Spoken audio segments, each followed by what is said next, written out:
Welcome to my channel. Today, I'm going to show you how to make a Tropical Bliss Keto Refresher that's not only delicious, but also low in carbs. Let's get started. Ingredients: 1 cup of coconut water and ½ cup of unsweetened coconut milk and ½ cup of frozen pineapple chunks and ½ cup of frozen mango chunks. 1 tablespoon of lime juice, 1 tablespoon of keto-friendly sweetener like erythritol. A handful of ice cubes, fresh mint leaves for garnish, a few email for garnish pimento. Start by pouring in 1 cup of coconut water and in a ½ cup of unsweetened coconut milk into your blender. Next, toss in a ½ cup each of frozen pineapple and mango chunks. This will give our refresher that tropical paradise flavor.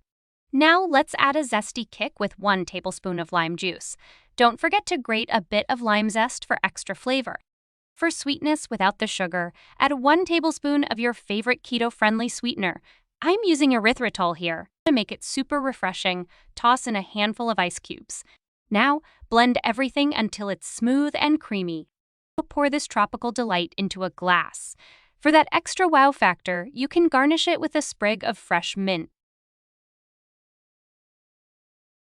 Ready to shed those extra pounds and trim that stubborn belly fat naturally. Click the link below to discover a proven, science-backed method to achieve your weight loss goals while maintaining a healthy, sustainable lifestyle. Thanks for watching the video. Don't forget to subscribe, share, and like